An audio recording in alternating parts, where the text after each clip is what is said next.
Hi, I'm Pastor Scott, and I'm glad you could join us here at Maple Ridge Church for our Wednesday night devotional. A couple announcements before we begin our time looking at a passage of Scripture in the Gospel of John. We'll eventually be in John chapter 9. But before we get there, just a couple of things. One is this upcoming Sunday is Palm Sunday, and we hope you can join us for our 9:30 live feed through Facebook. We're hoping to also have music along with the message for this week, so hope you can join us at 9:30 on Sunday. Another announcement is a week from tomorrow, which is Thursday, we're going to have our traditional Maundy Thursday service, and that's a service that will take place at 7 p.m., and again, it'll be on Facebook Live, and you can join us for that. We are going to have a meditation from the Word about one of the last things Jesus said when he was on the cross. But we're also going to do something we've never done before, and we're going to have communion together. We always have communion together on Maundy, Thursday, and we're not going to stop that. We're going to continue to do it, but it'll be online simultaneously. And so I just want to give you a heads up a week from tomorrow on Maundy, Thursday, that you would have something set aside, some bread or crackers, and we will have communion together, which actually, when I thought about that, it's very different from our tradition. But the Passover meal is something that God's people did in their homes as a family. They didn't do it in a big room together. They did it individually, but they did it at the same time and for the same purpose. And so there's something that I think God can meet us in that space when we do that communion on Maundy, Thursday. Now, if you take your Bibles and turn to John chapter 9, I'd like us to look at John 9, beginning in verse 1, about Jesus healing a man born blind.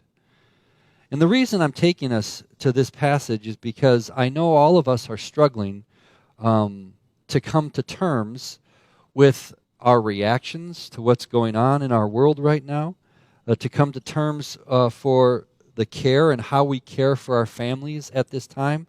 I know there's many concerns about just even taking care of ourselves during this season.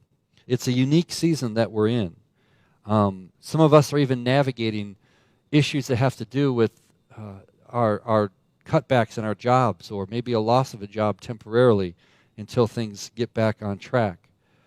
But I think it's important for us to have a time where we can have a kind of a life-giving conversation with each other and with the Lord.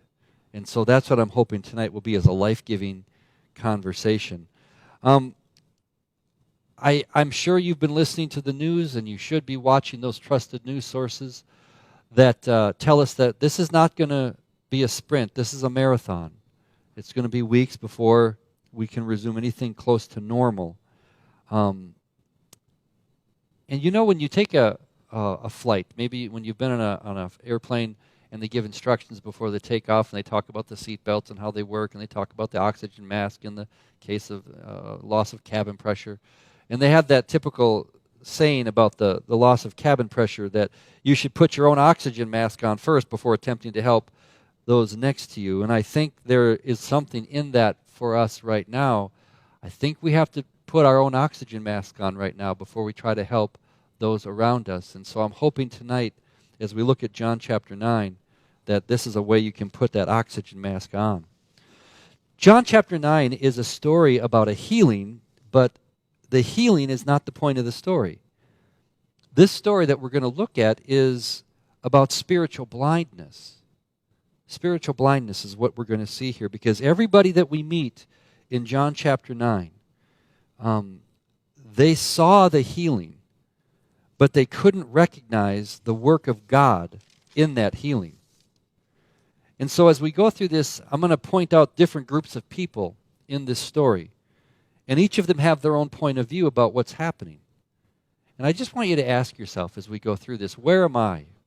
Where am I in this story? It's almost as if everybody is watching the same movie screen, but everybody's projecting their own movie onto that screen. And they all have different reactions to it. They all are operating out of their own reality. And there's something to be said about how that's what's happening today. Everybody is looking at the same screen. We're seeing the same facts, but we're all interpreting them very differently. We're all responding very differently to what's going on around us. Well, let's take a look at this passage. Look with me at chapter 9, verse 1. It says, "As Jesus went along, he saw a man blind from birth." It's interesting when you look at this story that Jesus is the only one who saw reality. He saw a man. He saw a man who had been blind from birth. Everybody else saw something else. They saw more than that. They read their own interpretation into it. And so Jesus right away sees the man for who he is, just like he sees you and I for who we are and where we are right now. But look at verse 2. It says, his disciples asked him, "Rabbi, who sinned, this man or his parents, that he was born blind?" So the disciples, they probably, maybe they've even passed this blind man before. They might have passed him before, and maybe they even saw his suffering before.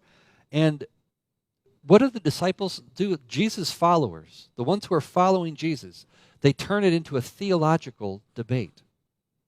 It becomes sort of an intellectual curiosity as they walk by this man who's suffering. And they ask the question, well, I wonder who's to blame here, Jesus? Whose fault is this? Whose fault is it that this man is born blind? Did his parents do something terrible? Is God punishing him because of his parents? So they have this blame perspective. They see a man born blind, and they have all these questions. They're blinded by blame. They're blinded by blame. Look at verse 3 and 4. Look what Jesus says to his followers. He says, "Neither this man nor his parents sinned," said Jesus, "but this happened so that the works of God might be displayed in him. As long as it is day, we must do the works of him who sent me. Night is coming when no one can work." And so Jesus looks at his disciples and says, "No, I got to reframe this. You've got the wrong question. It's not about blame." Jesus says, "I want to know if you see me in this." Look at verse 5. Jesus says to his disciples, "While I'm in the world, I am the light of the world." Jesus wanted his followers to see him in this situation. Jesus is in the darkness of this moment, and he says he's the light of the world. That's who Jesus is. But even his disciples, those who believed in him, were blinded by what they were projecting onto that movie screen. Let's look at the second group of people here. We see them in verse 8. Verse 8, it says, his neighbors and those who had formerly seen him begging asked, "Isn't this the same man who used to sit and beg?" Some claimed that it was. Others said, "No, he only looks like him." But he himself insisted, "I am the man." Verse 10, "Well, then how were your eyes open?" he asked. And then he replied, "The man they called Jesus made some mud and put it on my eyes." So the neighbors are the other group, and the neighbors look at him and go, "This can't be the same man." They weren't blinded by blame like the disciples were, but they were blinded by something else. They were blinded by their experience. They were blinded by their past. And whenever they've encountered this man, they know exactly who he is, and this man could never be anything other than what they've always seen him to be. And so they're blinded by their experience. They're blinded by their past. The neighbors know him, but they can't make sense of something new because they thought they had him pigeonholed. They're stuck in their viewpoint of this man. In fact, what they even do is they go and they talk to each other. They want to find out, well, who else sees the same movie I see? Who else sees the reality the way I want to see reality? And isn't that also human nature? What we do is we look for other people who just agree with us. We live in like a silo, like our own little ghetto, our own little echo chamber. And all of a sudden what we realize is we have groupthink. And so we keep saying to people around us, "Do you see what I see on that screen?" And they'll go, "Yeah, of course I do." We all agree with each other. It's groupthink. Groupthink is blinded by experience. Groupthink is easy and groupthink is cheap. It's a cheap substitute for Godthink. It's easy to belong to a group. It's really hard to belong to God. Typically, those who are in the groupthink mentality, these people, these neighbors who are blinded by their experience, sometimes they say, you know what? God is the only group that, our group's the only group that knows what God thinks. That's part of a blind groupthink also, to think that your group only has the corner on the truth. There's another group here, not just the disciples, blinded by blame, not just the neighbors, blinded by experience, but we see in verse 13 there's another group we're going to meet here, and they're blinded by something else. They're blinded by power, and that's the Pharisees. Look with me at verse 13, where it says, "Now they brought to the Pharisees the man who had been born blind. Now the day in which Jesus had made the mud and opened the man's eyes was a Sabbath. Therefore the Pharisees asked him how he received his sight. He put mud in my eyes, and I washed it, and now I see. And some of the Pharisees said, This man's not from God, for he does not keep the Sabbath." So the Pharisees are people who are blinded by their power. They are seen as the most committed followers of God in that day. They knew the Bible the best. They were by-the-book people. And they were determined that they were right, and they were determined to prove to everybody that they're right. But as somebody once said, it's hard to be right and not hurt anyone with it. It's hard to be right and not hurt anyone with it. So the Pharisees are blinded by their power to make the rules about what's right. There's another group of people, actually two people, and that's the man's parents. We meet them in verse 18. Look at verse 18. They still did not believe that he had been blind and had received his sight until they sent for the man's parents. Verse 19. "Is this your son?" they asked. This is the Pharisees asking this question. And the parents said, they said to the parents, "Is this the one you say was born blind? How is it that he can see?" Verse 20. The parents answered, "We know he's our son. We know he was born blind, but how he can see or who opened his eyes, we don't know. Ask him. He's of age. He will speak for himself." His parents said this because they were afraid. Notice that. Verse 22. They were afraid of the Jewish leaders who already had decided that anyone who acknowledged that Jesus was the Messiah would be put out of the synagogue. That's why his parents said, "He is of age. Ask him." The parents weren't blinded by power. They weren't blinded by their blame. They weren't blinded by their experience, but they were blinded by their fear. People who are blinded by fear. Fear blinds us. And they're afraid of the Pharisees because the Pharisees weren't looking for information. They were looking for a conviction. This wasn't just an innocent question. This was actually an interrogation. It was a trap. And sometimes our fears are the very thing that can filter God out of what we're looking at. Even when we know God, even when we know we should know better, the parents, you'd imagine if you saw your child, your adult child who had been healed of a birth condition from birth, and all of a sudden you see they're healed, how can you not be excited about that? But the parents were so filled with fear, they couldn't even feel that excitement. And meanwhile, it's the blind man. The blind man. It's not even about the healing. It's about spiritual blindness. It's about how his eyes were opened when he encountered Jesus. So take a look at this journey that the blind man makes about how he discovers who Jesus is. Look with me at the progression at verse 11. Look at how he describes Jesus in verse 11. In verse 11, he says that he's the man they call Jesus. That's what the man said. The blind man said, "The man they called Jesus made some mud and put it on my eyes." So he calls Jesus the man. So Jesus is the man. But notice how his understanding of Jesus changes in verse 17. Look at verse 17. Now look at how he responds. Verse 17, they asked him, "Who opened your eyes?" And the man replied, "He's a prophet."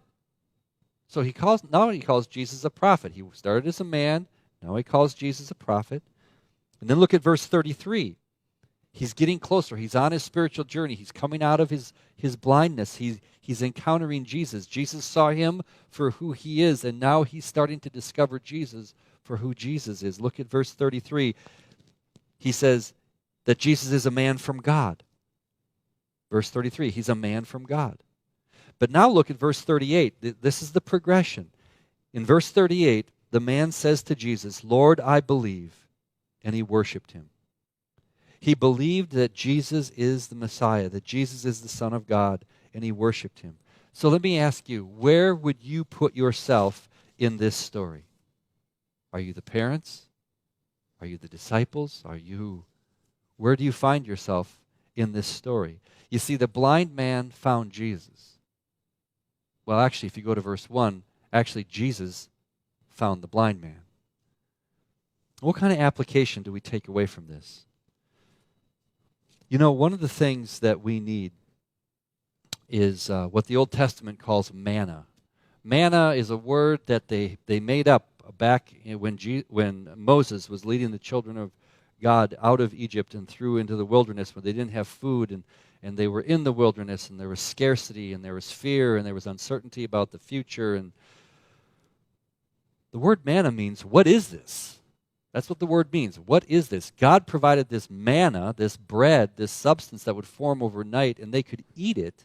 They'd never seen that before, but it's something that God would give them for a season so that they could survive today in the wilderness. So I guess I look at that and I go, what kind of manna do we need today?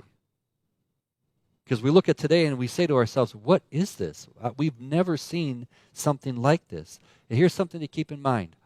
Only God can create manna. And sometimes the manna that we need created to get through this day, this daily bread that we need to ask God for today, is dealing with our own exhaustion, our emotional exhaustion, our physical exhaustion, our spiritual exhaustion, our mental exhaustion. And not only that, some of us are being asked to be creative in the middle of exhaustion. We're forced to be creative. We're forced to use technology. And there's pressure to meet these expectations and to do more with less, and to do more than we did before with things that we've never been used to using before. You know, in some ways, I wonder if God is inviting us into a forced retreat, a strategic withdrawal, but it's been forced upon us. And something to keep in mind, I thought of this today, that when you study the life of Jesus in the Gospels, one of the things you notice is how often he kept trying to get away from the crowds to be alone with God. He would get up early, he'd go late, he'd get away when the people weren't around. The one thing Jesus always seemed to be going toward was time alone with God. He did that. Did you know that Jesus spent most of his time trying to get away from people rather than trying to find them? Now think about that. Jesus seems to be spending most of his time trying to get away from people rather than finding them. Now here's what happened. He spent time with God. He spent time with his Father in relationship, in retreat, in some solitude and silence, so he could listen to God, so he could talk to God. And from that is what made Jesus so attractive. It's when Jesus kept doing this. He kept doing this as a pattern. He'd get away until finally his disciples asked him one time. It's the only time the disciples of Jesus ever asked Jesus to teach them something. Now imagine that. They spent 3 years with Jesus, following him around, front row seat, the greatest teacher in all of human history. And only one time did they ever say to Jesus, as recorded in the Gospels, Jesus, would you teach us this?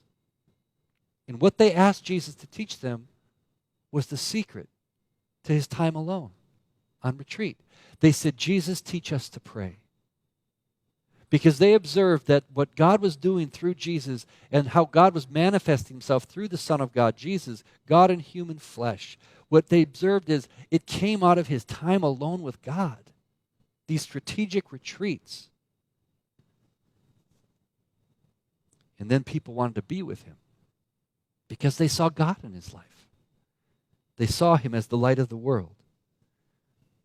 another application about this passage today is really for those of you who are at home right now with the kids and the kids aren't in school and you're trying all this new technology and trying to establish a new routine and you're kind of stuck together and maybe both spouses have to work in the home still if they're both working and tensions are running high and no one can leave. And so I thought, well, what could I say that could be of help? Well, try this, if you would. Try, if you would, just to get everybody in the same room to sit down and just talk together. And create a moment together where if you approach it like we're in this, if you approach it as if we're in this forced retreat together, we have to learn how to manage this chaos that we're living in together and sit in the same room and try this. I have a couple of questions for you. First question, go around the room, everybody get a chance to share, mom and dad included, or grandma and grandpa if they're in the room. And here's the first question. Have everybody answer the question, what are they grateful for today? Just here, what are you grateful for today? And then the next question could be, what were you sad about today? And then the next question could be even, what are you afraid of today? I think it's important for us, for us to remain emotionally healthy, spiritual followers of Jesus. To be emotionally and spiritually healthy, we need to be honest about what's going on. We need to start connecting and not just always trying to distract ourselves with another activity on a screen somewhere in the house. Maybe be honest, and let's not avoid what we're thinking. Give all the kids a chance to say what they're afraid of. And for the adults to even say what they're afraid of and what they're thinking about. Because everybody in that room, I guarantee you, is watching the same movie screen of reality today in this forced retreat of chaos in your home. And everybody's projecting their own movie onto it. And what we want to do is take time to see what Jesus saw, to see where God's at work. And we have to do that by getting in touch with our own frailties, our limitations, our own humanity, get in touch with that and ask some questions, and then just after everybody's had a chance to share those questions, talk about what you're grateful for, what you're sad about, and what you're afraid of today. And everybody name it, own it, say what it is, and then pray it. Pray it. Say it to God. Together. Do a prayer. Lead a prayer. Even if you're not comfortable praying out loud, mom and dad, take a step. Just do it. Say, we're going to pray. And mom, dad, we don't usually do this, but pray out loud. And be honest to God. Pray for each other. You've heard each other. Now bring that to the Lord. I want to close by praying for you Psalm 121. So I'm going to turn to Psalm 121, and maybe you want to do the same. Psalm 121. It's a great prayer. It's a great prayer to pray when God is moving us to surrender our lives to Him. Because we're on a journey as followers of Jesus, and we're in a place we didn't choose to be, but we are. And now we have to ask God to do a new work in us as we're waiting. So here's Psalm 121, and I'm going to make this our closing prayer. Lord, we lift up our eyes to the mountains. Where does our help come from? Our help comes from the Lord, the maker of heaven and earth.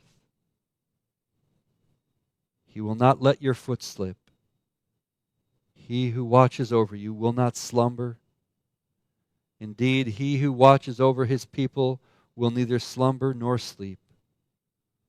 The Lord watches over you. The Lord is your shade at your right hand. The sun will not harm you by day, nor the moon by night. The Lord will keep you from all harm. He will watch over your life. The Lord will watch over your coming and going, both now and forevermore. Amen.